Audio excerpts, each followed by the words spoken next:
Halo, welcome to Labaik Bongcha. ผมฆ่าเขาเอง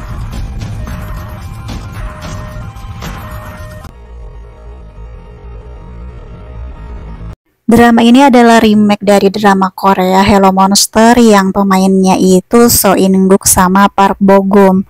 Dan di sini nama pemain utamanya adalah Tanwa. Nah, di sini dia seorang detektif jenius dengan dedikasi penuh. Terus yang berperan sebagai adiknya adalah Pai Tai, seorang pengacara muda yang ternyata punya trauma masa kecil yang mengerikan. Terus si adiknya ini juga bakalan ada kecenderungan menjadi psikopat. Nah, mereka ini ceritanya udah lumayan dekat dan sedang menyelesaikan sebuah kasus baru. Jadi ada kasus terbaru yang mereka tangani dimulai dari Saras, seorang siswa SMA yang punya kegelisahan dalam hatinya karena dia sangat takut akan menjadi seorang pembunuh seperti ayahnya. Nah, suatu hari Saras terluka sangat parah di bagian perutnya. Darah mengalir deras, sepertinya itu luka tikaman.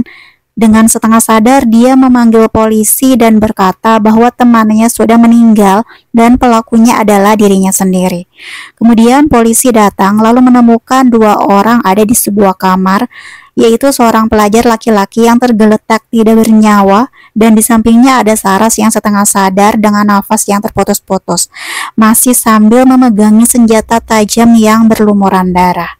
Ketika kasus itu sampai ke telinga Tanwa, ada sesuatu yang membuatnya tidak bisa menerima pengakuan Saras begitu saja, karena dia tidak percaya bahwa Saras bisa melakukan hal seperti itu.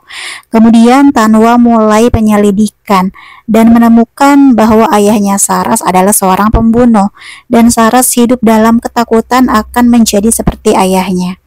Kemudian Tanwa berpikir bahwa dalam kasus ini, Saras pasti bukanlah pelaku, melainkan adalah korban.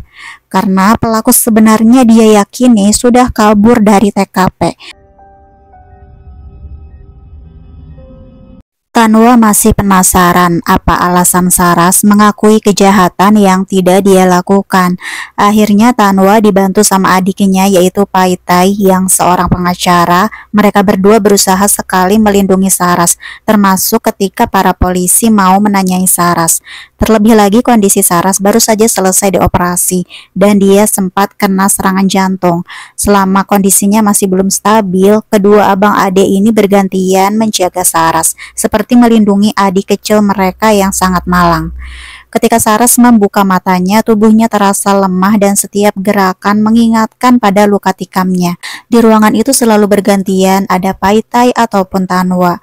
Wajah kedua orang ini sangat tenang, dingin tapi penuh perhatian. Tanwa memperhatikan Saras dengan lembut. Dia tahu Saras sedang menyembunyikan sesuatu. Mungkin nama seseorang yang coba dia lindungi. Tapi dia tidak berniat memaksa Saras mengungkapkan siapa nama orang itu. Tanwa tahu Saras masih rapuh dan ketika memaksanya berbicara, maka dia tidak akan mendapatkan apa-apa. Sebelumnya Tanwa memberikan buku cerita tentang serigala kepada Saras dan saat ini entah kenapa Saras sangat ingin membaca buku tersebut.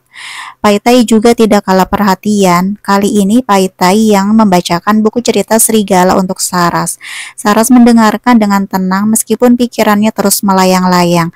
Dia merasa aneh melihat perhatian yang begitu tulus dari kedua saudara itu. Sejujurnya kalian tidak perlu menjagaku seperti ini, kata Saras dengan lemah.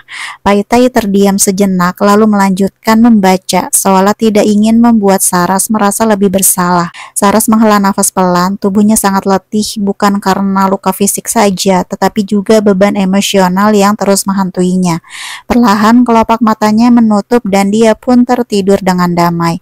Tanwa menerima kabar bahwa pelaku sebenarnya telah ditangkap, seorang pemuda bernama Ekasit. Ekasit ini adalah anak dari pria yang pernah dibunuh oleh ayahnya Saras.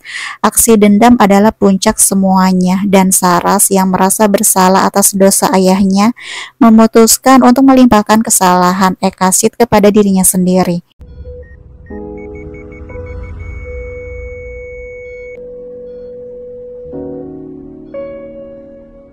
Tanwa melihat Saras yang tertidur dengan nafas yang sangat tenang, sementara Pai Tai masih duduk dalam keheningan.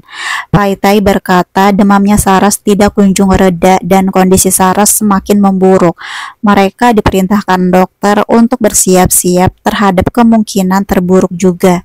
Ketika Saras terbangun dari tidur, dia mendapati Tanwa masih setia duduk di sampingnya. Dalam keheningan itu, Saras akhirnya mengungkapkan apa yang paling dia takutkan. Dia merasa tidak bisa lepas dari dosa-dosa ayahnya. Takut bahwa darah yang mengalir dalam tubuhnya sama dengan darah yang telah merenggut nyawa orang lain. Dengan ketenangan yang selalu menjadi ciri khasnya, dia menyampaikan keyakinannya bahwa Saras bukanlah orang yang seperti itu. Tindakan Saras kali ini meskipun keliru dalam pandangan hukum adalah bentuk keberanian dan ketulusan. Mendengar itu Saras perlahan tersenyum kecil. Senyuman itu tidak panjang tetapi penuh dengan kelegaan, seolah-olah semua beban yang menghimpit dadanya akhirnya berkurang. Dia merasa diterima meski hanya oleh satu orang dan itu sudah cukup. Tanpa berkata lagi, Saras menutup matanya. Nafasnya yang semula lemas semakin pelan, sehingga akhirnya berhenti sepenuhnya. Tanwa tetap di tempatnya, menatap wajah Saras yang kini sangat damai, seolah-olah dia telah menemukan jawaban yang selama ini dia cari.